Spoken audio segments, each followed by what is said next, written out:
At 4 in the morning, in a cold warehouse down by the Providence waterfront, a man who'd been skimming money off the Castellani family stood shaking, while Nico Castellani slid a folded sheet of paper across the table and walked out without ever raising his hand or his voice. Nico was 35. He held half the contracts on Federal Hill, and there wasn't a councilman in Rhode Island who wouldn't pick up before breakfast if that name came across the screen. He'd also been deaf since he was 15. His right hand, Augie, offered to come along for coffee that morning the way he always did, and Nico waved him off. He didn't need anybody holding his hand to buy a cup of coffee. 3 hours later, that same man stood at the counter of a shop on Atwells Avenue and couldn't order a black coffee. He'd written it down. He always wrote it down. But the girl behind the register read the note, looked up, and started talking louder anyway. Slower, mouth stretched wide the way people do once they've decided that a man who can't hear must be slow in the head too. Nico watched her lips and caught every word. He caught the man behind him too, the one who leaned toward his friend and said something that made 3 people laugh. He read it off the guy's mouth as easily as a headline. 20 years he'd spent building a name that made grown men sweat in warehouses, and in the space of 1 line at a coffee counter, he'd been turned into a joke he wasn't even supposed to be able to hear. So he laid a 20 on the counter and turned to go. That's when a hand came into view. 2 soft taps against the inside of a wrist, and then the quiet words shaped slowly in the air. Take your time. No one gets to rush you. Nico stopped breathing, not because a stranger had helped him. People had helped him before. Badly, loudly, with pity all over their faces. He stopped because that little tap on the wrist wasn't real sign language.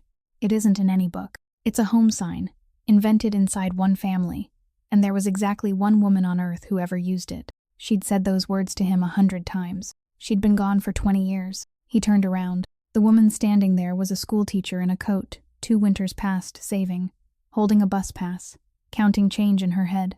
She had no idea who she'd just spoken to, and she had no idea that the words she'd handed a stranger were about to tear open something a very powerful family had spent 2 decades burying. If a story about dignity, second chances, and the quiet debts we owe each other sounds worth your time, go ahead and hit that like button, share it with somebody who needs the reminder today, and subscribe, because we've got more of these coming every week. Now let's go back to that morning on Atwells Avenue and find out what happened when Nico Castellani asked her a question she couldn't possibly have known the answer to.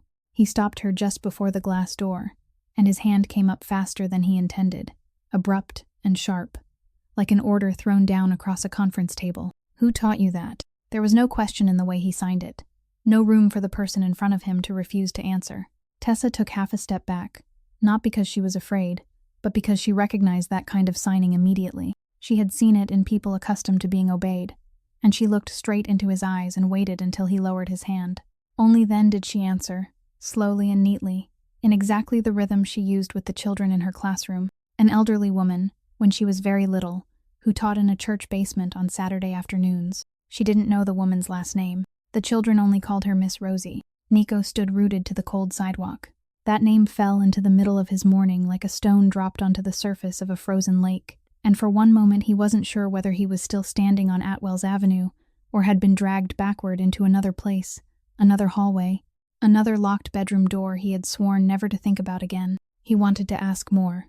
He wanted to ask what the old woman had looked like, whether her hands trembled, whether she smiled with both eyes, whether she had ever mentioned a son, but his hand wouldn't rise. And the language he knew better than anyone else in this city suddenly went stiff in his fingers like the hands of someone learning it for the first time. Tessa didn't wait. She opened her palm, placed several small bills and a handful of coins into his hand, counting every cent. And when she reached the last coin, she tapped her index finger lightly against the back of his hand to get his attention and signed briefly that it was his change, then turned away. He watched her cross the street, saw her take a worn bus ticket with curled edges from her coat pocket, saw her join the line beneath the shelter with her shoulders drawn in against the wind. He hadn't even asked her name. In his entire life, he had never allowed someone to walk out of his sight without knowing who they were. Yet that morning he stood there like a man who had lost his direction, still clutching coins warmed by someone else's hand. He didn't call for his car. He walked back, and Federal Hill opened around him the way it had always opened for him for years. The owner of a bakery saw him passing and hurried outside to press a box of still warm pastries into his hands, waving him off repeatedly when he reached for his wallet. A city official standing outside the council building talking to someone spotted him, shook his hand quickly, smiled a smile that never reached his eyes, then turned and went another way. His car had been parked squarely in front of a fire hydrant since morning, and a patrol car rolled slowly past, the officer inside turning his face straight ahead and continuing on. This entire city knew how to move aside for him. Only one girl behind a coffee counter hadn't, and the strange thing was that she was the one who had managed to hurt him. At noon that same day, he sat in a restaurant at the end of the street, across from a man who needed his signature for 3 parcels of harbor property. Augie sat beside him, interpreting every sentence with his hands. Halfway through the meal, the man across the table leaned toward someone at the far end and murmured into the ear of one of his own people, his voice low enough that even Augie couldn't make out the words, saying, "Just let the deaf guy sign first. Then we'll turn it around next week." What's he going to know? He can't hear anything. Nico didn't hear him. He watched. The long mirror on the wall behind the man reflected his mouth clearly enough for Nico to read every word, as easily as a headline across the front page. He didn't strike the table, didn't let his expression change, didn't glance at Augie even once. He simply reached for the contract, pushed it back into the middle of the table, took out his pen, wrote one line on a paper napkin, folded it in half, and placed it on top. The man opened it and read. His face went white. He signed on the spot, so quickly that he tore one corner of the paper, then stood and shook Nico's hand with both of his. On the way out to the car, Augie signed to ask what he had written. Nico only shook his head. There was no contract in his mind then. No 3 parcels of harbor land. No man who had nearly tried to cheat him. There was only a church basement he had never stepped inside, and the 2 words some child had used to address his mother through all those Saturday afternoons he had never known about. Less than half an hour away by bus, on the north side of the city, Tessa Calloway pushed open the door to her classroom and switched on the lights the way she did every morning. Millbrook Public School was an old building, with long hallways and ceilings stained in patches from years of water damage, but the classroom at the far end was always bright, because she had managed to get several new light bulbs and had climbed onto a chair to replace them herself. On the board, in the upper left corner, was a sentence she had written on the first day she took over the class and had never erased, though once a week she had to trace over the letters to keep them from fading. "No one gets rushed here." Her 6 children read that sentence every morning before taking their seats, and she knew for certain that some of them understood it more deeply than most adults ever would. Milo arrived first, as usual, 8 years old, his hair sticking straight up on one side from sleeping on it, running into the classroom with his lunchbox hugged against his chest. He opened it, took out his portion of bread, broke it in half and then in half again, and made a round of the classroom handing a piece to each of his classmates, performing what he had appointed himself to believe was the most important duty of the day. One child signed "thank you" too quickly, so Milo made his friend raise both hands and sign it again, and then they both laughed. Tessa stood in the doorway watching, and when Milo returned to his seat with only a tiny piece of bread left in his hand, she walked over, opened her own lunchbox, put another slice into his, and signed that the person handing out the bread had to eat enough too, if he wanted to keep doing the job. Milo nodded as though this seemed like a perfectly reasonable rule, then ate every bit of it. That morning, the children practiced retelling a story with their hands. One child signed slowly, hesitated halfway through, forgot the next sign and looked around in confusion, and Tessa simply folded her arms and waited. She didn't prompt, didn't give a hint, didn't rescue the child, until the child found the word again alone. The rest of the class waited too, because that was the one thing she had taught them more strictly than anything else. No one was allowed to steal the words from the person speaking, even when that person spoke with their hands and spoke very slowly. Milo was the strongest student in the class, and she had begun letting him stand at the front and guide 2 younger children at the first table, only so he would understand that being better at something than someone else meant being more patient with them, not getting farther ahead of them. The dismissal bell rang at 3 o'clock in the afternoon, and the children poured out into the schoolyard beneath the late autumn sunlight. Tessa cleaned the classroom, straightened the chairs, traced over the sentence on the board to make the letters dark again, then pulled on her worn coat and caught her second bus of the day. Her evening shift began at 5 o'clock at a laundromat a few blocks away, where she stood folding clothes until nearly midnight amid the steady hum of the dryers, a sound that didn't bother her at all because she could hear, and because those regular, repeating noises kept her from thinking too much. Her parents had died when she was too young to remember their faces, and her older sister, Milo's mother, had been gone only a short time, leaving Tessa with a little boy, a stack of unfinished paperwork, and a promise she had never spoken aloud to anyone. That night, When she reached the small third-floor apartment, she found Milo asleep on the sofa with his notebook still open, the page showing where he had been practicing drawing the shape of his own hand. She pulled a blanket over him, then sat on the edge of the sofa, and for a moment she thought about the man from the coffee shop that morning, the way he had signed as though he were throwing down an order, and the way he had stood frozen on the sidewalk when she mentioned the two words, Miss Rosie. She didn't know his name. She didn't think she would ever see him again. It took Augie 3 days to bring Nico what he needed, and by the time he placed the papers on the desk, night had already fallen. St. Anselm Church was open only on Sundays now, and the old priest had been gone for years, but the parish archive still remained intact in the basement, and the parish caretaker had found a ledger containing the names of children who had once attended the Saturday afternoon classes. There were dozens of names in it, written in small, careful handwriting. The ink faded brown with age. Nico read from the top down, slowly, his finger stopping at every line, and he kept reading until his heart gave a strange beat at one name, Tessa Calloway. Beside it was the address of a foster home that no longer existed. Augie checked further and found that the woman with that name now taught a special education class at Millbrook Public School on the north side of the city, and every morning she took 2 buses to get there. Nico stared at the paper for a long time, then folded it and slipped it into the inside pocket of his coat. And Augie asked nothing else, because after all the years he had spent working beside this man, he had learned that there were moments when silence was the best form of service. The following afternoon, the black car stopped outside the gates of Millbrook well before dismissal. Nico sat inside looking out at the schoolyard, at the old hallways, at the patches of peeling paint along the walls, and he thought that his mother must once have stood in places just as faded as this on afternoons he had known nothing about. The bell rang. The children poured outside, and Tessa followed behind them, carrying an empty lunchbox in one hand, still signing some final instruction to one of the children. Then she saw the car. She saw the 2 men standing beside it, one older, the other wearing a dark coat. And what she recognized first wasn't their faces, but the way they stood, the posture of men who were never expected to wait for anyone. She didn't have time to think.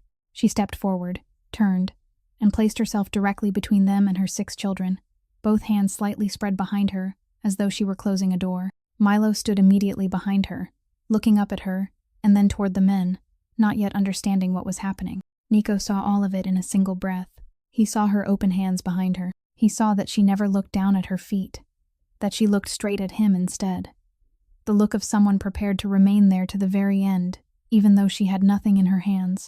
And then he did something that made even Augie freeze. He stepped back, only one step, slow and unmistakable, widening the distance between himself and the children, then opened both hands so she could see there was nothing in them and stood still, waiting for her shoulders to lower. In all those years, no one had ever made Nico Castellani step back. People stepped back for him, moved aside when he passed, apologized before he had even had time to frown. Yet that afternoon, outside the gates of a crumbling school, he stepped back of his own accord, because a woman was shielding 6 children she had no obligation to shield. Tessa lowered her hands, told the children to leave through the rear gate with the teacher on duty, and only then walked toward him. Nico signed, and this time his hands moved much more slowly enough to hesitate, like someone weighing every word before allowing it to leave him. "The woman who taught you was my mother." Tessa stood still, then she shook her head. She said Miss Rosie had been a poor old woman who wore worn sweaters, walked to church, sat on the concrete floor with the children, and there was no way an old woman like that could be the mother of a man standing beside a car like this one. Nico didn't argue. He reached into the inside pocket of his coat, took out a photograph with worn corners, and held it out on his open palm, rather than placing it directly into her hand. Tessa looked down. In the photograph was a woman standing in a kitchen, her hair loosely pinned up, smiling, one hand raised halfway through a sign. The bus ticket slipped from Tessa's fingers and fell onto the concrete. She didn't pick it up. She only stood there, staring at the face she hadn't seen in so many years, and for the first time in her life, she knew what the woman's name had truly been. They sat down at a small diner 2 blocks from the school, the kind of place with red vinyl seats and coffee refills that cost nothing extra, and Tessa chose the table beside the door without even thinking about it, because she always chose a seat with an exit in sight, an old habit so deeply rooted that she could no longer remember when it had begun. Nico placed the photograph on the table between them, and she looked at it far longer than she had outside the school gate, one finger tracing the edge of the picture without daring to touch the face inside it. Then she began to tell him. She said she had been 7 years old then, newly moved to another place, and at that age she still hadn't understood why the entire world around her kept changing so quickly. They took her to the church on Saturday afternoons with several other children.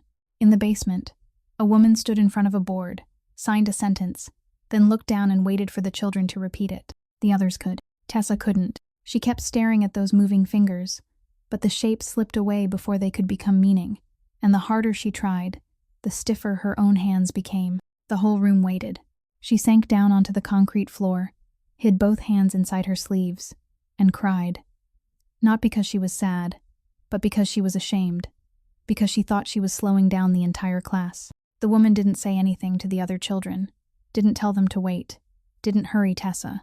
She walked around the board, knelt on the concrete until she was level with the little girl's eyes, and tapped twice, very gently, against the inside of her wrist. Then she signed, more slowly than anything she had taught that afternoon, slowly enough that every movement of every finger could be seen clearly. Take your time, no one gets to rush you. Tessa stopped there, both hands wrapped around a cup of coffee that had gone cold, and she said the woman had repeated that sentence to her many times on the afternoons that followed, every time she became confused, every time she wanted to give up, until she knew it better than she knew her own name. Then one day the woman simply stopped coming. No one explained anything. The children waited for 2 weeks, then 3. Then people stopped bringing them to the church, and Tessa grew up believing the old woman must have become tired of it, or busy, or found some other children who were easier to teach. She said she didn't blame her. She only wished the woman had come back once, even if only to say goodbye. Nico sat silently from beginning to end, never interrupting her with a single sign, and when she finished, he remained quiet for a long while longer, his eyes lowered to the table. He didn't sign. He pulled a paper napkin toward himself, took out a pen, and wrote one sentence in the firm, slanted handwriting of a man accustomed to signing his name on important things. She never told me about any of you. He pushed the napkin across the table. Tessa read it, then looked up, and for one moment she saw on the face of the man sitting across from her something she had seen hundreds of times on the faces of the children in her classroom, the expression of a child who had just discovered that adults also had parts of their lives he had never been allowed to enter. She started to say something, then stopped. Nico called for the check. He took out his wallet, placed money on the tray, and pushed it toward the edge of the table for the waitress, the entire gesture so quick and natural that it was obvious he had done it 1,000 times without anyone ever stopping him. Tessa opened her bag, counted out exactly enough money for her own meal, placed it on the table, pushed it toward him, then signed neatly. I don't let anyone pay for me, not even you. Nico looked at the few small bills lying there, bills he knew she had earned by standing and folding laundry until nearly midnight, and he didn't touch them at first. He gave one very slight nod, picked them up, and slipped them into his coat pocket as though placing them somewhere for safekeeping. That night, Nico went home and sat for a very long time in the large, dark room without turning on the lights, the few small bills from the teacher still untouched in his coat pocket, and for the first time in years, he allowed himself to go back to the beginning of the story he had forbidden himself to think about.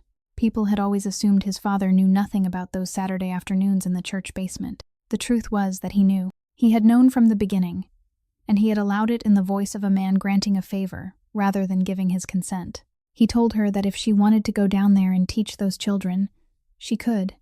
He wouldn't stop her, with only one condition, that she was never to drive herself at night. Someone had been assigned to take her and bring her home, and she was to wait until that person came for her no matter how long it took. Nico remembered his mother nodding.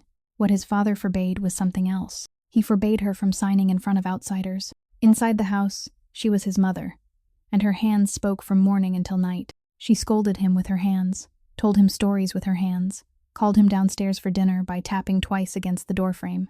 But whenever business associates came over, whenever there was a dinner where she was expected to appear, those hands had to remain still in her lap. She sat at the head of the table, smiled, nodded at the proper moments, and let people believe she was simply a quiet woman. His father never explained why, but everyone in the house understood. In his world, a man whose wife had an impairment was a man with an opening, and sooner or later, someone would find a way to press into that opening. So inside the house, she was his mother, but outside it, she had to pretend to be mute.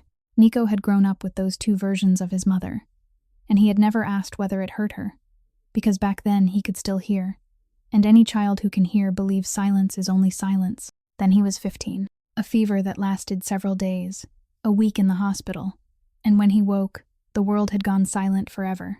He refused to see anyone. He locked his bedroom door for months, ate through the crack beneath it, never came downstairs, never went outside, and wouldn't sign a single word to anyone, not even his mother. She stood outside that door many times. She couldn't call to him because she had no voice with which to call. She only knocked. 2 knocks, a pause, then 2 more. He could feel the vibration through the floor. He never opened the door. On that final night, snow had been falling since the afternoon. She went to the church as she did every Saturday. The person assigned to drive her wasn't at the meeting place. She waited, then drove herself home, and on the road curving along the water, her car slid off the pavement. They found her the following morning. No one in the house said much. His father arranged everything within 2 days, closed every question before it could be asked, and from then on her name was barely spoken at the dinner table. Nico was 15, only a few months into losing his hearing, standing inside the funeral home and telling himself something he would carry for years afterward. If his mother hadn't gone down into that basement, if she hadn't gone to teach children she didn't know and owed nothing to, then she would have been home that night. She would still be alive. That thought grew with him, and over time, it became a quiet, smoldering anger aimed at the very language she had left him. He didn't abandon it. He couldn't, because he needed it to live. But he cut it down. He used it to give orders, to ask prices, to tell people what to do and when to do it. Short, clean, final, no questions, no hesitation, not a single sign reserved for anything tender. Outsiders thought it was the manner of a boss. The people inside his own house thought it was his father's legacy. Both were wrong. It was a punishment, and he was both the man who passed the sentence and the man who carried it out. The following weekend, he returned to Millbrook, this time alone, and waited on the back steps where Tessa usually sat grading papers, while Milo finished his last round of play in the yard. He signed questions about those afternoons in the basement, asked what time the woman usually taught, asked how many children sat down there. Every question came out like a line of commands, his hands moving in short, decisive motions, never softening anywhere. Tessa answered the first 2 questions, then stopped, set the stack of papers down on the step, and looked at him for a while before signing back. She told him he signed like a man signing documents. Nico frowned. She continued without backing away, saying that from the day they met until now, he hadn't asked her a single question that truly felt like a question. He only demanded information. His hands never slowed at the end of a sentence. He never tilted his head even slightly, never hesitated, and people had to hesitate if they were actually having a conversation. She told him the children in her class, the youngest only 6 years old, knew enough to leave a little space for the other person to answer. He left no space at all. No one talked to another person that way. Nico reacted quickly and sharply, his hands snapping up to tell her she didn't understand, that he spoke the way he needed to speak, that in his world, if he hesitated for even half a second, people would remember that half second forever, and one day, they would use it to press him down. When he finished signing, he saw that Tessa hadn't stepped back at all. She simply sat there on the steps looking at him, and something in that look made him hear himself again. He lowered his hands. Then he tried. He wanted to ask her an ordinary question, the kind people asked each other at bus stops or in grocery stores, something like whether she was tired today, or how the children had been. His hands rose halfway and stopped. He knew every sign he needed. He had known them since before he knew the alphabet. Yet he couldn't arrange them into a real question, like a man who knew every musical note but had never played a song. He stood there with both hands suspended in the air, and Tessa said nothing, didn't help, didn't prompt him. She only waited, exactly the way she waited for the children in her classroom. At that moment came the pounding of running feet across the concrete, and Milo came rushing toward them, his face flushed from running, his hair sticking up on one side, and he stopped abruptly in front of Nico and looked up at him with the undisguised curiosity of an 8-year-old who had never been taught that some things shouldn't be asked. He signed quickly and clearly. "You can't hear either?" Nico nodded. Milo nodded back as though that settled something, then immediately asked another question, without pausing for even a beat. "Are you scared?" Nico went still. In all those years, no one had ever asked him that. People asked what he wanted. They asked whether he agreed. They asked what he intended to do with this person or that one. But no one in the world had ever dared ask whether Nico Castellani was afraid. And the thought that the first person brave enough to ask was a boy who didn't even reach his waist tightened something in his throat. He looked down. Then he lowered himself onto one knee on the concrete, so his eyes were level with the boy's, and he signed slowly, without anything abrupt in the movement. "Yes." Every day. Milo gave one strong nod, looking satisfied that at last he had found an adult willing to tell the truth, then signed that he was scared too, especially on days when he had to stand in front of the class. Then he grabbed Nico by the cuff and started pulling him away, signing with one hand as he went that he had finished drawing the ship, that the ship had a smokestack, and even a person standing on the deck, and Nico had to see it right now, because Miss Tessa was about to make him go home. Nico let himself be pulled along. Tessa remained sitting on the steps, watching them go. The tall man in the dark coat bending himself down so his stride would fit the steps of a child, and she felt something inside her chest crack open along one very fine line. That night, after Milo had fallen asleep, Tessa sat on the edge of the bed with her old phone in her hand, and typed the last name she had heard the boy repeat again and again through dinner. Castellani. She had only meant to take a quick look and then turn the phone off. She kept reading until nearly 2 in the morning.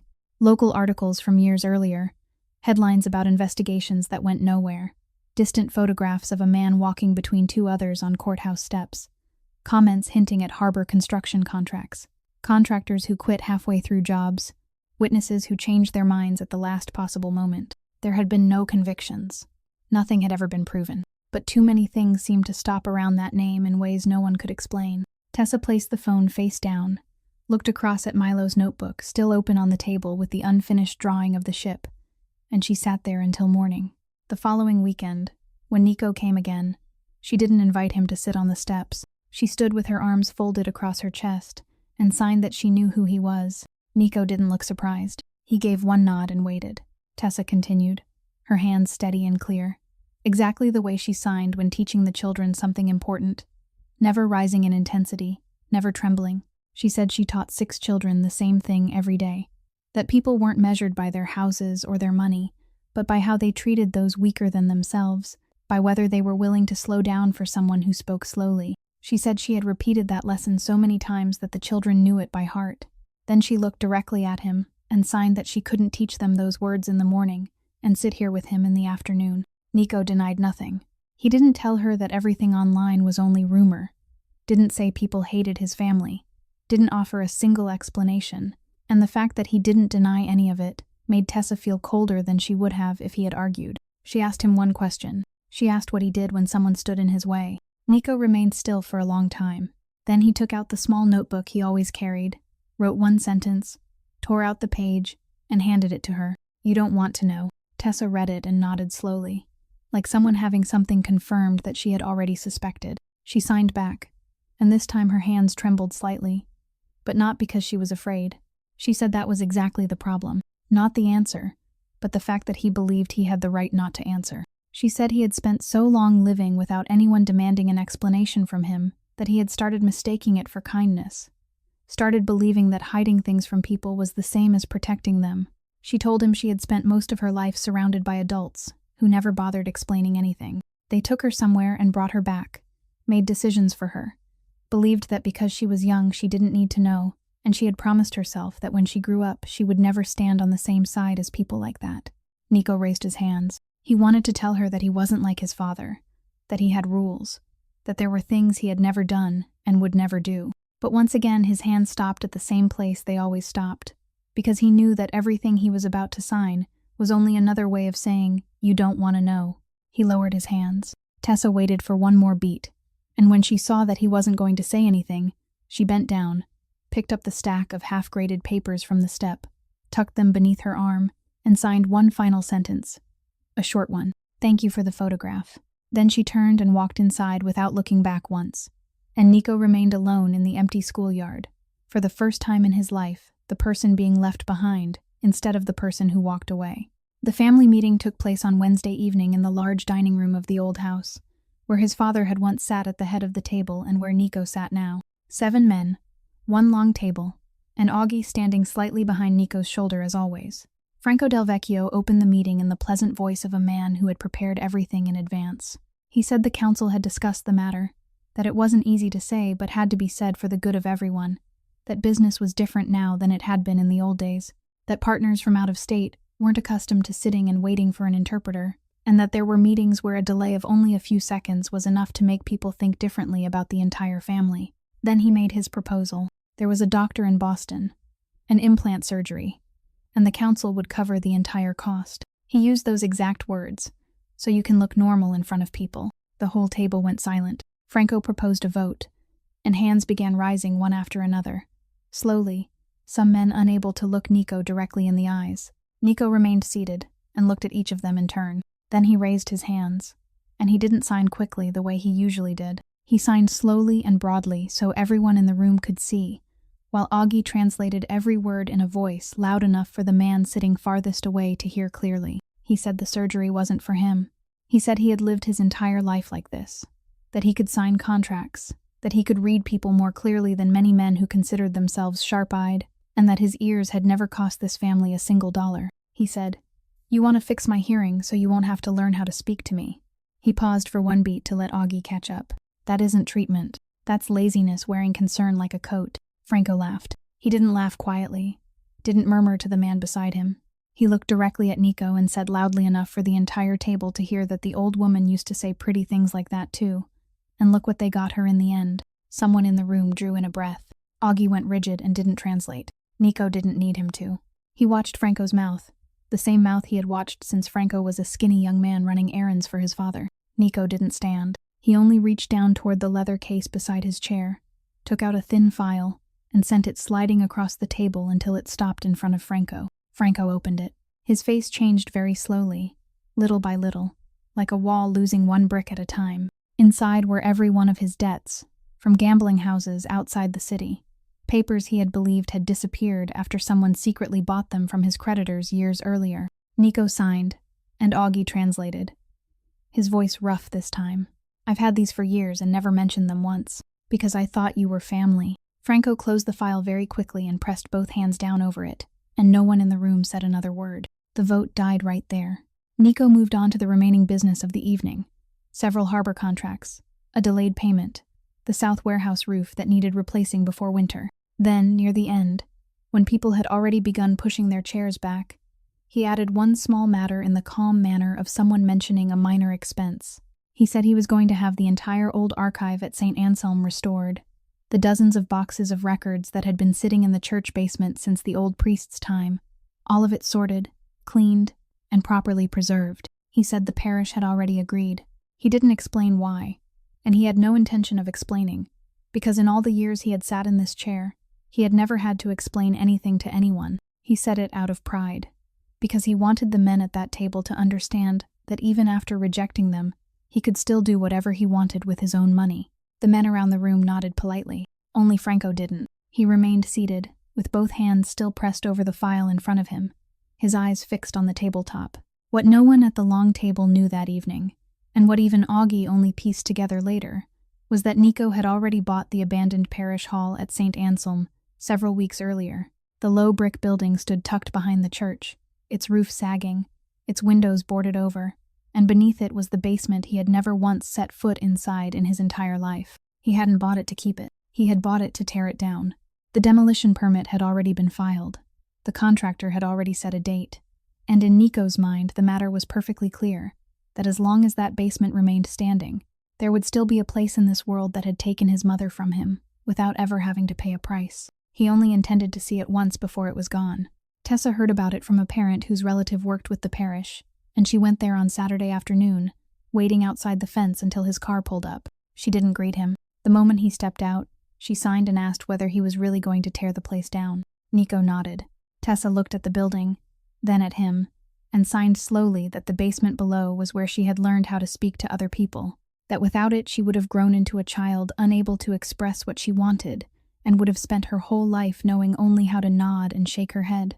She asked whether he truly intended to destroy that place. Then she said the sentence that made him stand frozen on the sidewalk for the second time since meeting her. She said, "Then you're destroying the last part of your mother that's still left in this world." Nico didn't sign anything. He walked around the back, tore away the board covering the basement door, and went down there for the first time in his life. Below was nothing more than a long, damp room, several rows of folding chairs stacked against the wall, a blackboard still intact, and in one corner towers of cardboard boxes, filled with parish records, reaching almost to the ceiling. He stood in the middle of that room for a very long time. He thought about his mother sitting directly on this concrete floor, kneeling here until she was eye level with a 7-year-old child. While at home, she had been required to sit silently at the head of a table with both hands resting in her lap. And for the first time, he understood that this basement hadn't taken his mother away from him. It had been the only place in the world where she had been allowed to speak. The next morning, he withdrew the demolition permit. 3 weeks later, workers came in to repair the roof, replace the doors, paint the walls, and install new lights. And on the front steps, they mounted a small wooden sign bearing a single word, Rosalie. The center would open on Saturday afternoons, teaching sign language free of charge to any family that wanted to learn, asking for no paperwork and charging no money. Nico asked Tessa to teach there. She refused. She said she couldn't bring her 6 children into a building the whole city knew he had paid for, that their parents would ask her questions, and she would have to stand there and either lie or tell the truth, and either way something would be damaged. She said her profession had only one kind of capital, and that was people's trust in her. Nico didn't try to persuade her. He signed only one question, and this time his hands truly hesitated, pausing at the end of the sentence the way she had taught him, though he didn't realize he was doing it. He asked, "What if I tell you this place isn't for you? What if it's a debt I owe her?" Tessa was silent for the entire trip home that evening. She thought about the families she met every new school year, fathers and mothers sitting across from her, unable to speak with their own children, children growing up inside their own homes like guests. She thought about a free Saturday afternoon class, where no one had to pay a cent. On Monday morning, she sent him one line saying she would accept, but she was teaching the children, not him, and he wasn't allowed to set foot in the classroom while she was teaching. He replied with one word, agreed. The Rosalie Center had been open for only 2 sessions when the letter arrived. There was no sender's name. Inside were several photographs taken from a distance. Tessa sitting beside Nico on the back steps at Millbrook, Tessa standing next to him outside the church hall, along with a typed page saying that parents deserved to know who the special education teacher at their school was associating with. That Thursday, the school board met behind closed doors. On Friday afternoon, Tessa was called into the office and handed a temporary suspension pending the outcome of an investigation. The news reached Nico on Friday evening through a phone call that Augie had to write out on paper, because he knew his boss would want to read every word. Nico finished reading, folded the sheet in half, then in half again, and sat still. He didn't strike the table. He didn't stand up. He signed only one short sentence, telling Augie to find out everything he could about the chairman of the Millbrook School Board. And Augie nodded and left without asking why. Because for all the years he had worked beside Nico, that order had only ever meant one thing. 3 days later, he returned with a thick file, placed it on the desk, stepped outside, and closed the door behind him. Nico opened it. An entire man's life was laid out in front of him. A mortgage on a suburban house that was 2 payments overdue. A school equipment supply company registered in the man's wife's name that had won contracts for 3 consecutive years, in the very district where he served as chairman. Several hotel receipts from Newport that didn't have his wife's name attached to them. An old complaint filed by a teacher who had since left her job, withdrawn not long afterward without anyone ever explaining why. Her phone number, her home address, the names of the schools attended by his 2 children. Nico turned through the pages calmly, and in his mind everything arranged itself as clearly as a diagram. He didn't need to threaten anyone. He needed only a 10-minute meeting, one piece of paper placed on the table exactly as he had done with Franco. And before the end of the week, Tessa would be called back to her classroom. The suspension would disappear from her record as though it had never existed, and the entire board would somehow find its own reason to apologize to her. It wouldn't cost him a single dollar. He had done bigger things than that for people worth far less. He sat with the file all night. The light in his office stayed on until morning. At one point, he picked up his phone, typed out the entire message to Augie, and left it sitting on the screen without sending it, because every time his finger touched the send button, he saw her standing on the back steps at Millbrook, her arms folded across her chest, telling him that people were measured by how they treated those weaker than themselves. He saw 6 children sitting in the classroom at the end of the hallway beneath the sentence on the board that she traced over every week so it wouldn't fade. He thought about the day she would return to that classroom. She would stand in front of those children and teach them that same lesson as she did every morning, and she wouldn't know that the place she stood before them had been returned to her through an overdue mortgage and a hotel receipt. But he would know, and one day, perhaps 10 years from now, she would know too. Nico straightened in his chair. He remembered that when he was a boy, every time his father finished dealing with a problem, the man would tell him that a strong person was someone who made the problem disappear. Nico had lived by that sentence his entire life. That night, for the first time, he thought of another one, that there were some problems which, if you made them disappear your way, The thing that disappeared with them was the very person you were trying to protect. Morning came. He deleted the unsent message. He carried the file to the fireplace in the outer room, lowered himself onto one knee, opened the grate, and burned it one section at a time. He didn't throw the whole file in at once to make it faster. He separated everything: the mortgage papers, the company records, the receipts, the old complaint, the page listing the schools of 2 children he had never met, and he watched each piece burn completely before placing the next one into the fire. When Augie entered the room, only ashes remained. He stood in the doorway and looked, then signed slowly and awkwardly as he always did, asking what they were going to do about her now. Nico stood, brushed his hands off, and signed back that they weren't going to do anything. Augie frowned. Nico continued, and this sentence he had to begin twice because his hands weren't accustomed to words like these. He said, "If I give her classroom back to her my way, then every morning she'll stand there teaching those children something her own life has proven false." He said, "I'd rather let her lose her job than let her lose that." Augie stood motionless for a long time, then nodded, and on the face of the man who had served Nico's father before serving him, something softened that Nico couldn't quite read. That evening, Milo stayed overnight with the elderly neighbor downstairs, as he always did whenever Tessa had to work late, and the boy had gone to sleep early after finishing 2 bowls of her soup. Tessa remained at the Rosalie Center. The next day would be the official opening of the Saturday afternoon class, and she wanted everything finished before the families walked through the door.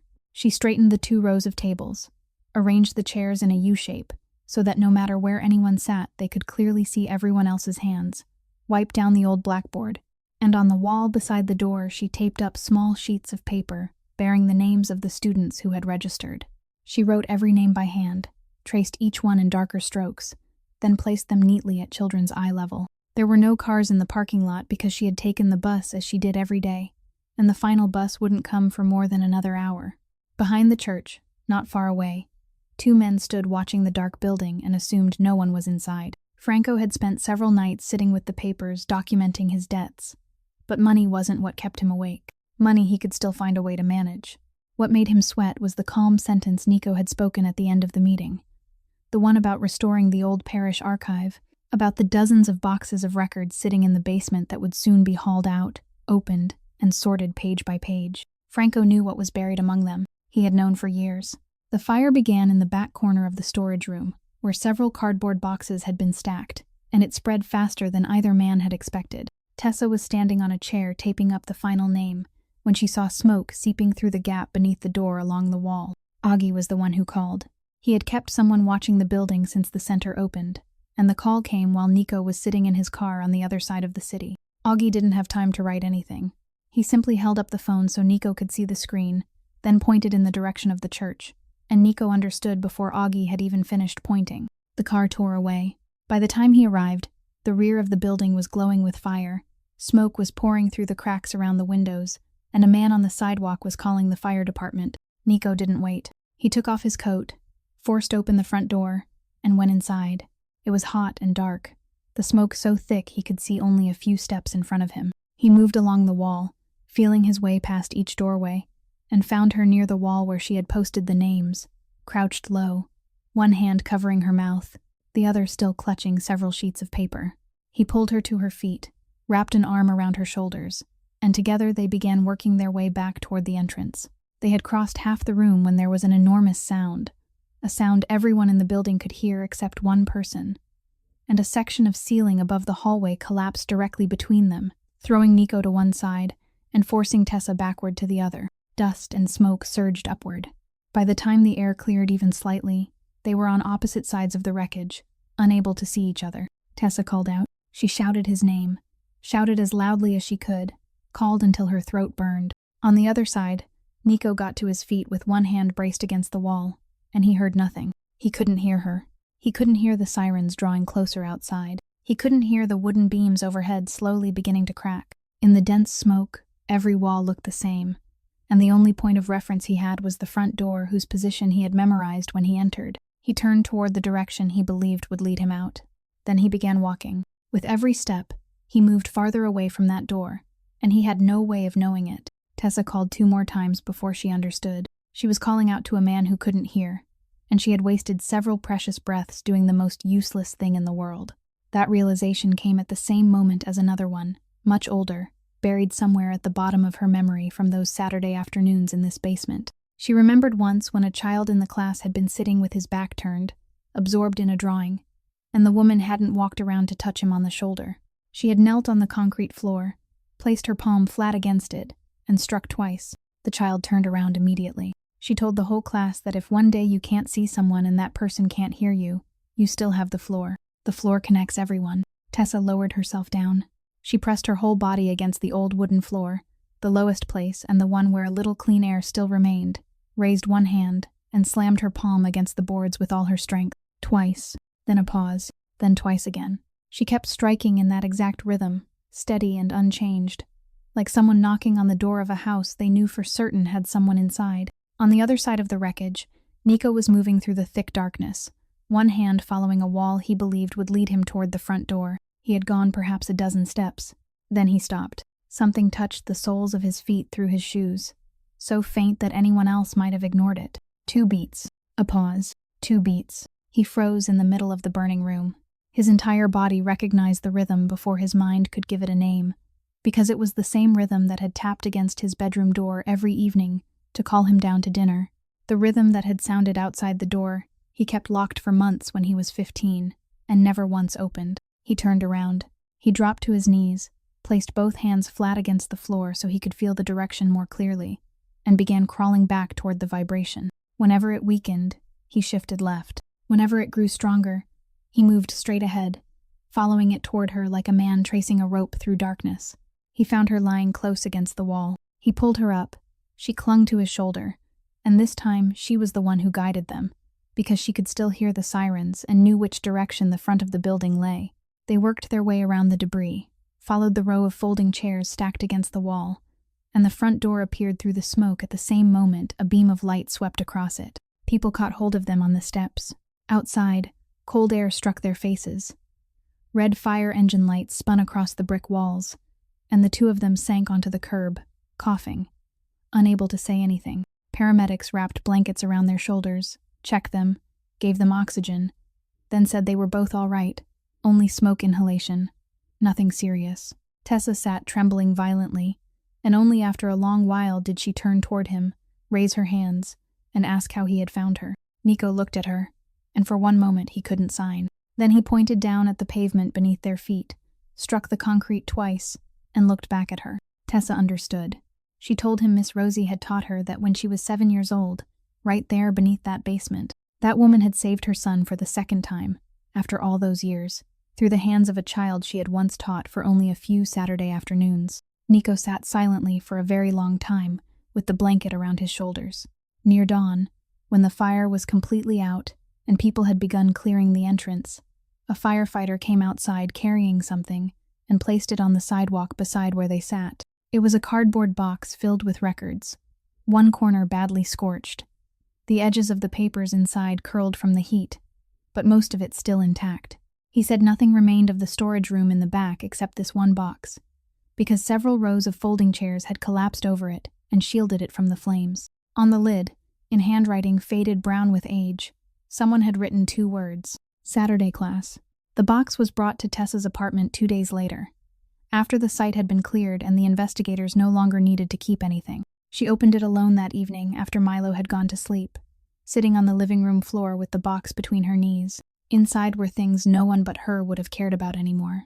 Several bundles of children's drawings, hands colored in crayon, round faces with fingers raised into clumsy signs, a stack of cardboard sheets printed with the finger alphabet, their edges worn smooth, several boxes of chalk, and at the very bottom, tucked between 2 pieces of cardboard, was a thin notebook with a faded blue cover, one corner of its edge blackened by fire. Tessa opened it. It was an attendance book. Each Saturday afternoon had been recorded in small, even handwriting in blue ink, the date at the top of the page, the children's names listed beneath it, with a small mark beside each name if the child had been present. She turned the pages one by one and saw her own name appearing week after week, written in full on the first pages, then gradually shortened until it became only a single initial. She kept turning until she reached the last page with writing on it. There was another list there, just like all the others. The same names, the same small marks. But beneath the final line, Separated by a little space, there was one additional handwritten sentence. Something the woman hadn't written on any other page. Stayed late with tea. No one came to pick the girl up again. Tessa read the sentence 3 times. Then she looked at the date at the top of the page. She sat completely still for a long time, and she already knew before she stood to get her phone. She searched again for the old articles she had read through that sleepless night. The brief reports, no more than a few dozen words long, in a local newspaper. The dates matched. Every number matched. She set the phone down on the floor and sat there with the notebook open across her lap. She remembered that afternoon. She remembered because it had been the last one, and because all these years she had remembered it incorrectly, as a happy afternoon. Someone was supposed to pick the children up at 5 o'clock. The vehicle never came. The others were collected one by their families, while she stayed sitting on the church steps, her legs swinging, her school bag hugged against her chest. Miss Rosie didn't leave. She sat beside her, and because there was nothing else to do, she taught her several new signs. Signs for food, for colors, and made her repeat them until she got them right. Tessa remembered laughing. She remembered thinking how lucky she was that the ride had been late that day. Eventually someone did come, and Miss Rosie stood, brushed off her hands, gave Tessa a little wave, then walked around toward the back of the church. She never came back. For all the years afterward, Tessa had grown up believing that the old woman had simply stopped coming, that adults did that. They appeared and disappeared, and no one owed a child an explanation. She had comforted herself by thinking the woman had become busy. She had believed she had been left behind one more time. Now she sat on the floor of her own home, her hands trembling so badly she could barely hold the notebook, and she understood that the woman hadn't abandoned her. She had stayed because of her. She had stayed an extra 40 minutes, perhaps longer, for a child no one had come to collect, and that stretch of time had shifted everything that came after it that evening. The person assigned to drive her hadn't been there. She had driven herself home. Tessa closed the notebook, pressed it against her chest, and sat that way until morning was almost there. She carried the notebook in her bag for the next 2 days. She carried it to the grocery store, carried it to the elderly neighbor's apartment when she went to pick up Milo, carried it onto the bus, and every time her hand brushed against the notebook's cover inside her bag, her throat tightened. She knew she had to tell him. She also knew that once she did, that man would look at her differently, and that look was something she would have to carry for the rest of her life. She asked him to meet her there, in the fire-damaged room of the Rosalie Center, on Saturday afternoon, at the exact hour when the first class should have been taking place. Most of the debris had been cleared away. Several temporary boards had been put up over the section where the ceiling had collapsed, and a few of the children's name cards were still stuck to the wall beside the door, their edges curled and blackened. Nico arrived exactly on time. Tessa didn't sign anything. She took the blue-covered notebook from her coat pocket, opened it to the final page, and placed it in his hands. He read the list first. Names he had never heard before, written in handwriting he recognized from the very first letter. Then his eyes moved to the final line. He read it again. Then he looked up at the date at the top of the page, and Tessa saw his shoulders sink for one very small beat. Only one, like a man who had just felt someone's hand settle on the back of his neck. She began to sign.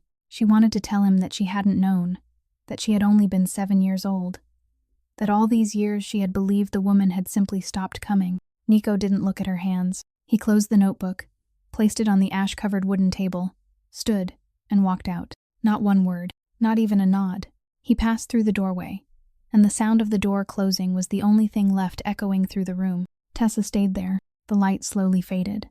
She didn't turn on a lamp, didn't get up, only sat on a folding chair in the blackened room with the notebook in front of her, while one thought repeated itself in her mind, a thought she had spent 2 days telling herself she had to be ready for. Yet when it truly came, she still couldn't bear it. That if someone had come to pick her up on time that afternoon, everything would have been different. That the entire life of the man who had just walked through that door had turned in another direction because of one little girl no one had come to collect. It was nearly 9 o'clock that night when the door opened again. Nico stood in the doorway, the shoulders of his coat wet, and remained there for a moment before stepping inside. He pulled over a folding chair, opened it, set it opposite her, and sat down. Then he raised his hands. He signed more slowly than he ever had before, slower than all the other times put together, slowly enough that each sign came to a complete stop before the next one began, like a man reading aloud something he had only just understood and was afraid of misunderstanding. He said that for all these years, every time he thought about that night, he had only ever been able to think one sentence, if only she hadn't gone down into that basement. He said he had carried that sentence inside him since he was 15, carried it to dinner tables, to funerals, into every handshake of his life, and he had blamed her. He stopped. Then he continued, and his hands trembled. He said now she was sitting here, telling him that she was to blame because his mother had stayed. If she was right, if the person at fault was the little girl sitting on the church steps with no one coming to pick her up, then he had spent 20 years blaming the wrong person. One of us has to be wrong, he said, looking directly into her eyes. I choose me. Tessa raised both hands to cover her face. She cried without sound, her shoulders shaking in the dark room. And Nico didn't reach across to touch her, didn't say anything else. He only leaned over the table, picked up the blue-covered notebook, brushed the ash from its cover with the sleeve of his coat, then placed it back in front of her and gently pushed it toward her. He signed one final sentence, a short one. This belongs to you. She wrote your name on the last page, not mine. Then he stayed there with her until late into the night.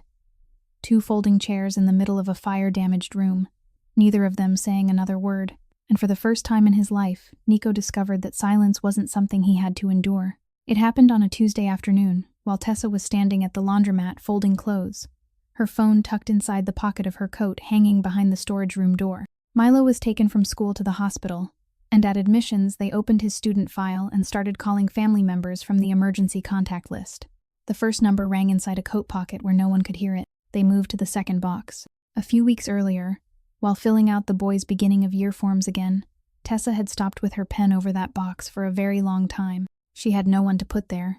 She had spent her whole life with a blank space like that on every form, and that evening, whether from exhaustion or from some moment of weakness she couldn't explain even to herself, she had written down a name and a phone number, folded the form, turned it in, and forgotten about it. Nico was sitting in his car on the other side of the city when his screen lit up. He reached the hospital nearly 20 minutes before Tessa. The boy was lying on a gurney in the hallway outside surgery, waiting to be taken in, and 3 adults in white coats were standing around him, talking to one another, talking to the paper in their hands, talking down toward him. Their mouths moved constantly. Not one of them turned toward the boy long enough for him to read their faces, and not one of them raised their hands. Milo lay there looking from one person to another, turning his head after every face, trying to catch hold of something, anything at all. He didn't know who these people were. He didn't know where they were about to take him, what they were going to do to him, or how long it would take. He gripped the edge of the blanket tightly, and every time someone moved the gurney forward even a little, he lifted his head toward the hallway entrance, waiting for someone he knew to appear.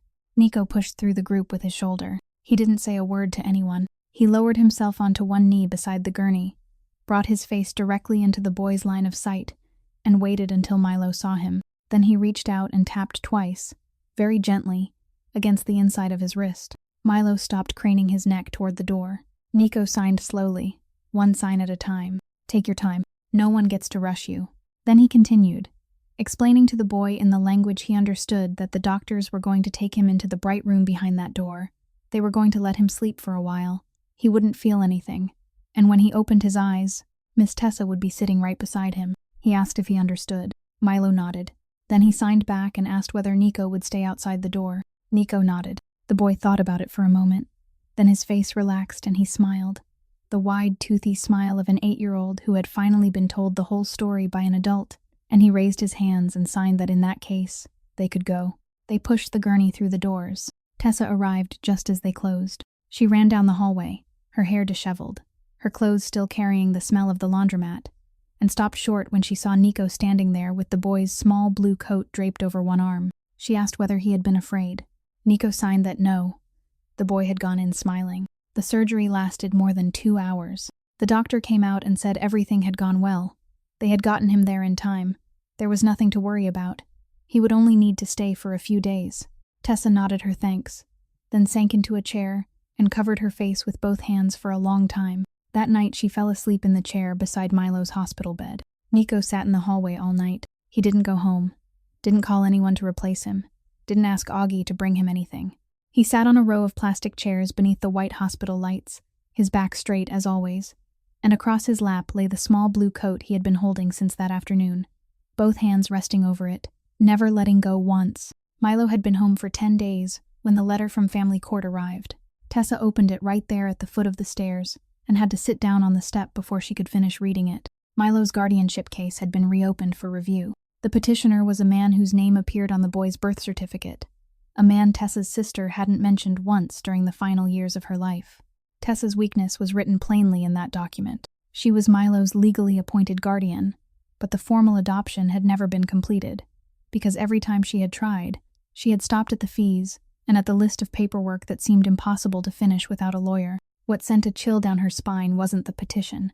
It was the name of the law firm representing the man, a downtown firm whose consultation fee alone, she knew, would have been beyond the reach of someone who had spent his whole life earning a paycheck. Nico read the photograph of the letter in his office the following evening. He didn't ask Tessa a single question. He summoned 2 men.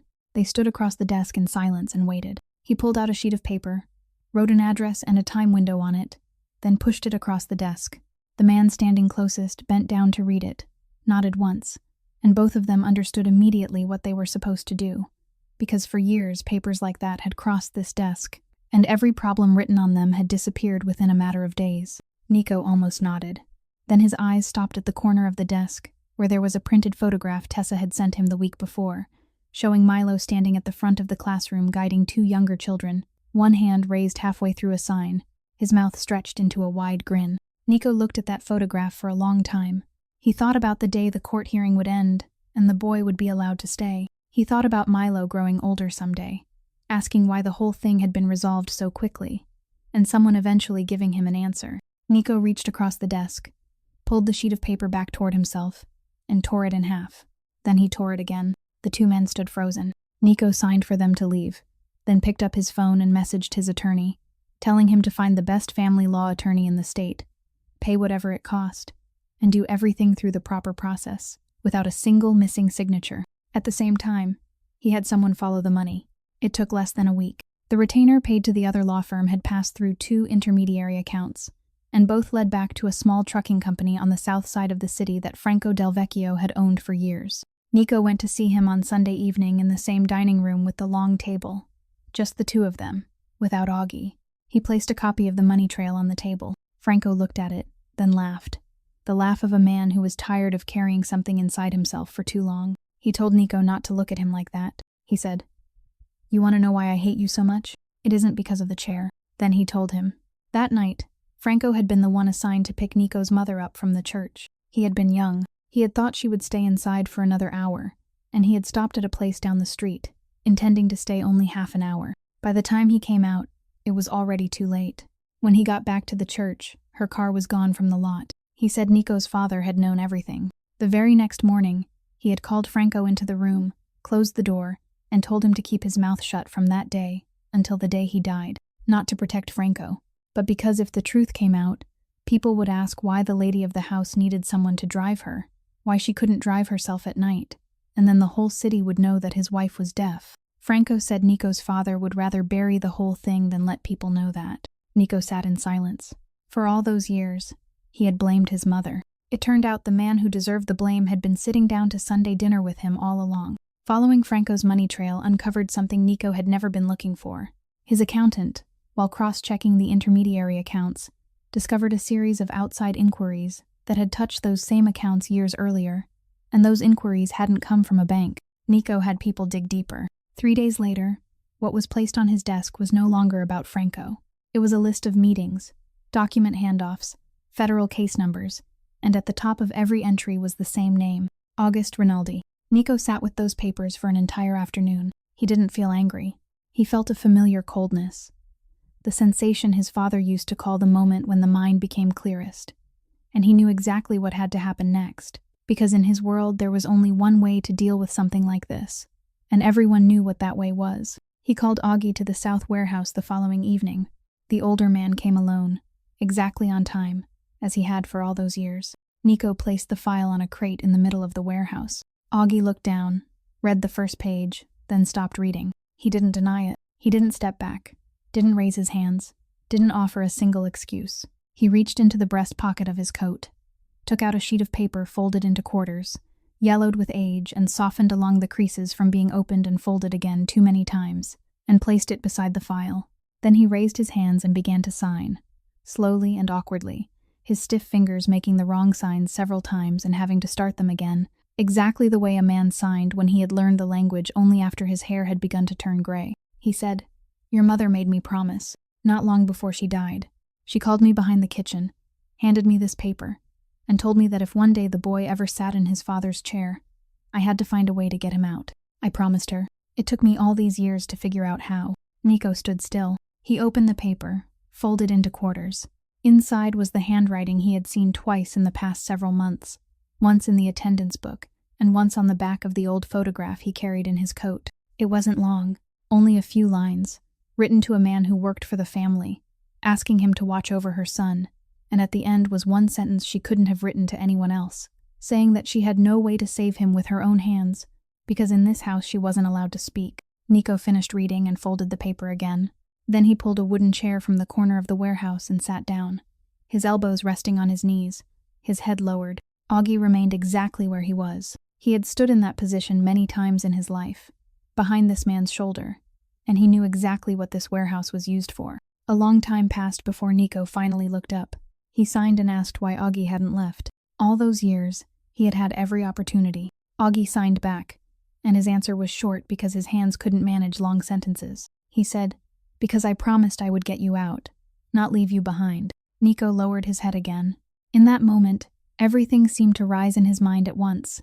The long table in the dining room, the papers he had pushed across tables for other men to read, the photograph of Milo standing in front of the class, the letter from family court, the name of the downtown law firm, and the cold truth that as long as he remained in that chair, anyone standing close to him became an opening someone else could press into, exactly as his father had once said about his mother, except this time the person with the opening was Nico himself. He thought about winning this case with the best lawyers money could buy. He would win, then there would be another case, and one day something would come for them that money couldn't buy back. He stood, picked up the file from the crate, and handed it back to Augie. He signed, slowly and clearly, "Tell your people I want to meet.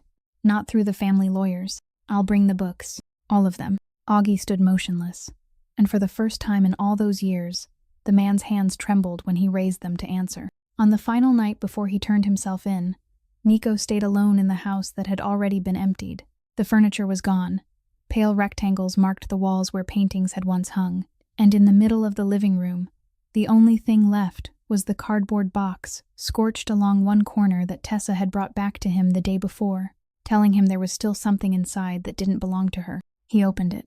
At the bottom of the box, mixed in among several bundles of children's drawings, was an old, unlabeled videotape. He had to ask someone to bring him a player that still worked.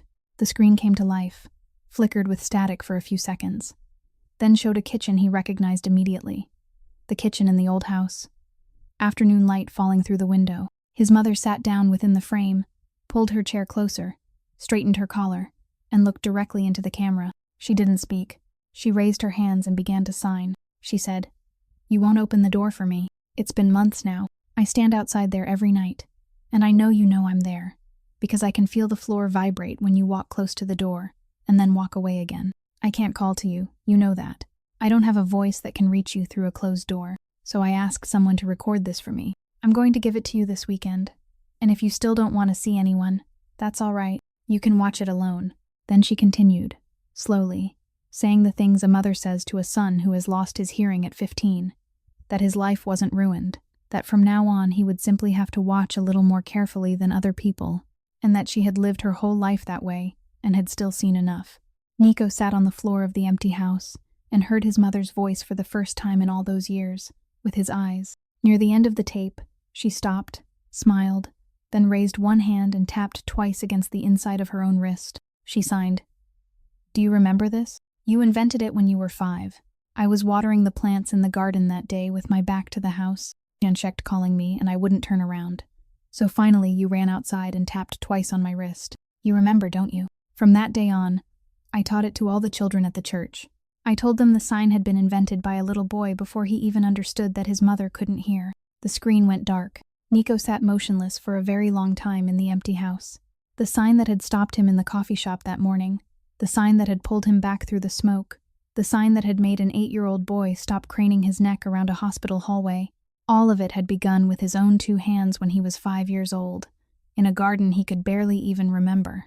The next morning, he turned himself in. Every ledger was handed over. not one missing. The Rosalie Hall had already been transferred into a trust in the parish's name, so that no seizure could touch it. The hearing to review Milo's guardianship took place on a Thursday morning. Nico wasn't there. What was there was a financial trail contained in the records he had surrendered. And when the attorney for the other side was ordered to explain the source of the payment for his legal fees, he requested a recess, conferred with his client, then returned with an answer he himself knew wouldn't hold. The judge made notes. She asked several more questions, and with every answer, the chair on the other side seemed to sink a little lower. At the end of the hearing, she turned toward Milo, who was sitting beside Tessa with both legs swinging above the floor, and asked who he wanted to live with. Milo raised his hands and answered immediately, quickly and clearly, but no one in the entire courtroom understood him, not even the interpreter the court had brought in, who became confused because the boy was signing too fast. Tessa stood and asked permission to speak. She said, "Your Honor, please give him a little more time and let him sign it again. He speaks with his hands, and someone who speaks with their hands needs to be watched, not hurried." The judge nodded and told the room to wait. Milo signed again, more slowly this time, and Tessa translated each sentence. The boy said he wanted to stay with Miss Tessa. He said his home had 2 people and 1 dinner table, and every night the 2 of them told each other stories with their hands before going to sleep. Then he signed 1 more sentence, and Tessa had to pause for a moment before she could translate it, that now he was teaching signs to some of the younger children in his class, and he was very good at it, and the week before, one of them had managed to say an entire long sentence by himself. When he finished, he turned toward Tessa and waited for praise. Someone in the courtroom laughed softly. The judge removed her glasses, looked at the boy for a while, then ruled that the guardianship would remain in place, and ordered the adoption to be completed as soon as possible, with all fees waived. Before he left, Nico sent Tessa 1 short message telling her not to visit him. He explained that every visit was entered into a record, and her adoption process was still underway, so having his name appear on any document connected to her would give people something they could drag out and use. He wrote that she had already lost too much simply by standing close to him. She read it, didn't reply, and he thought that was the end of it. On the first Saturday afternoon, she took 2 buses, and then walked the rest of the way to a public hill outside the prison fence, a place where people sometimes stopped their cars to look out over the bay. From there, she could see down into the common yard. She didn't enter the visiting area. She didn't write her name in any book. She only stood on that hill at the exact hour when, long ago, the children used to be taken down into the church basement, and she waited until she saw a figure in the yard stop and turn his face up toward her. Then she raised 1 hand and tapped twice against the inside of her wrist. Nothing more, not a single word. She stood there a little longer, then turned back in time to catch her bus. The following Saturday she came again. Then the Saturday after that. Some days it rained, and she stood in the rain for a few minutes before leaving. Some days the wind was so cold that her hands went numb, and she had to rub them together before raising one. Some days she brought Milo with her, the 2 of them standing side by side on the hill, the boy tapping twice against his own wrist too, then waving both arms as high as he could, and they would stay only about 10 minutes before going home for dinner. Winter passed, then spring, then another winter, and through all those afternoons not 1 word was ever spoken, not 1 line ever entered into anyone's record. The day he was released, the sky was clear. He had lost a great deal of weight, and his hair had gone gray earlier than it should have. He didn't return to the old house. He went straight to Atwell's Avenue, to the coffee shop he had walked out of one morning long ago and told himself he would never enter again. The place was almost exactly the same, except for one thing. Beside the counter, mounted on the wall, was a small board illustrated with hands, showing several basic signs for greeting people and ordering, and underneath was a short sentence saying that the staff here were willing to wait. He joined the line. When his turn came, the girl behind the counter looked up directly into his face. She didn't speak louder, didn't slow her speech. She simply raised her hand in greeting and signed to ask what he would like. Nico stood there for 1 beat. Then he answered. He ordered a black coffee with no sugar using his own 2 hands, and the girl nodded, signed thank you, and turned away to make it. No one in line sighed. No one said anything behind his back. He took his coffee and turned around, and at the table beside the window 2 people were waiting for him. Milo sprang up on his chair and waved both hands wildly, as though afraid Nico might somehow fail to see him. Tessa remained seated, both hands wrapped around her cup, her eyes red. Nico walked to the table, set down his coffee, then opened his palm and placed a small ring on the tabletop in front of her. No box, no wrapping. He raised his hands and signed slowly, one sign at a time, in exactly the rhythm he had practiced through all those months. Take your time. I'm still waiting. This story leaves behind something very simple. Respect for another human being isn't measured by how much we give them, but by whether we're willing to enter their language, whether we're willing to slow down for them, whether we're willing to look them directly in the face when we speak. A poor woman who once taught sign language for free in a church basement never knew that the quiet words she gave to a child she barely knew would one day come back and save her own son. The kindness we give away doesn't disappear. It simply travels a very long road, through years, through many people, and returns at the exact moment we need it most. If today's story touched your heart, please press the like button, share this video with someone you care about, and subscribe to our channel so we can continue listening together to more meaningful stories every day. How do you feel about the story of Nico and Tessa? Please leave a comment below. We truly hope to read the thoughts that come from deep within your heart. We wish everyone watching this video good health, a joyful life, and peace in every day. Goodbye for now, and we hope to see you again in the next video.